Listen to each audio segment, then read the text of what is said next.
Hello friends, आज हम सुनेंगे प्रेमचंद की रंगभूमि का पहला पार्ट। शहर अमीरों के रहने और क्रय विक्रय का स्थान है। उसके बाहर की भूमि उनके मनोरंजन और विनोद की जगह है। उसके मध्य भाग में उनके लड़कों की पाठशालाएं और उनके मुकदमेबाजी के अखाड़े होते हैं, जहां न्याय के बहाने गरीबों का गला घोटा जाता है। शहर के आसपास गरीबों की बस्तियां होती हैं। बनारस में पाणेपुर ऐसी ही बस्ती है। वहाँ न शहरी दीपकों की ज्योति पहुँचती है और न ही शहरी छिड़काव के छींटे, न ही शहरी जल स्रोतों का प्रभाव।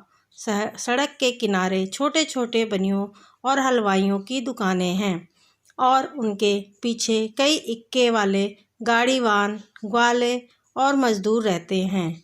दो चार घर बिगड़े सफ़ेद पोशों के भी हैं, जिन्हें उनकी हीनावस्था ने शहर से निवासित कर दिया है।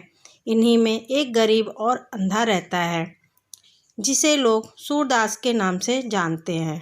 भारतवर्ष में अंधे आदमियों के लिए न नाम की ज़रूरत होती है न काम की। सूरदास उनका बना बनाया नाम है और भीख मांगना बना बनाया काम। उनके गुण और स्वभाव भी जगत प्रसिद्ध है। गाने बजाने में विशेष रुचि, हृदय में विशेष अनुराग, अध्यात्म और भक्ति में विशेष प्रेम उनके स्वाभाविक लक्षण हैं। ब्रह्मा दृष्टि बंद और अंतर्दृष्टि खुली हुई। सूरदास एक बहुत ही शीर्णकाय, दुर्बल और सरल व्यक्ति था। उसे देव ने कदाचित भीख मांगने के लिए ही बनाया था। वह नित्य प्रति लाठी टेकता हुआ पक्की सड़क पे आ बैठता और राहगीरों की जान की खैर मानाता। दाता भगवान तुम्हारा कल्याण करे, यही उसकी टेक थी और इसी को बार बार दोहराता रहता था। कदाचित वह इसे लोगों की दया प्रेरणा का मंत्र समझता था। पैदल चलने वालों को वह अपनी जगह पर बैठे बैठे दुआएं देता था, लेकिन जब कोई इक्का आ निकलता तो वह उसके पीछे दौड़ने लगता और बग्गियों के साथ तो पैरों में पर लग जाते थे। प्रातःकाल से संध्या तक उसका समय शुभ कामनाओं में ही कटता रहता था। यहाँ तक कि माघ पूष की बदली और वायु तथा जेठ वैशाख की लू लपट में भी उसे नागा न होता था। कार्तिक का महीना था। वायु में सुखद शीतलता आ गई थी। संध्या हो चुकी थी। सूरदास अपनी जगह पर मूर्तिवत बैठा हुआ किसी इक्के या बग्गी की आशाप्रद शब्द पर कान लगाया था। सड़क के दोनों ओर पेड़ लगे हुए थे। गाड़ी वालों ने उसके नीचे गाड़ियां ढील दी।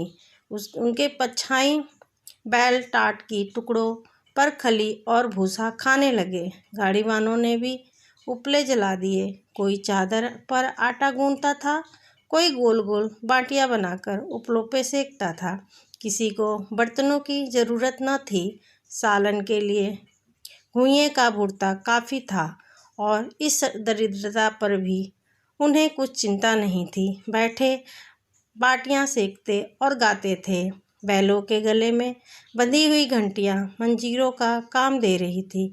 गणेश गाड़ी वाले ने सूरदास से पूछा, क्यों भगत, ब्याह करोगे?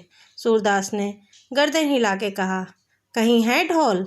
गणेश, हाँ है, क्यों नहीं। एक गांव में एक सूर्या है, तुम्हारी ही जाति बिरादरी की है। कहो तो बातचीत पक्की करूं। तुम्हारी बारात में तो 2-3 मजे से बाटियां लगे।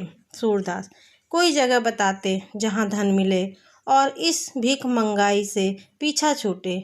अभी अपने ही पेट की चिंता है, तब एक अंधी की और चिंता हो जाएगी। ऐसी बेड़ी पैर में नहीं डालता।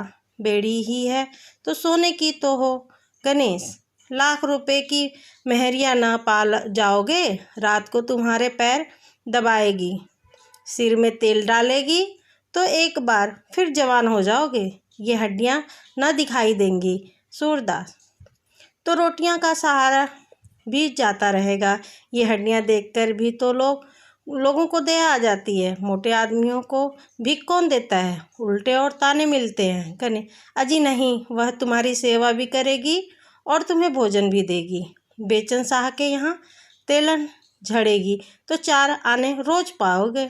सूरदास तब तो और भी दुर्गति होगी। घरवाली की कमाई खाकर किसी को मुंह दिखाने लायक भी न रहूँगा।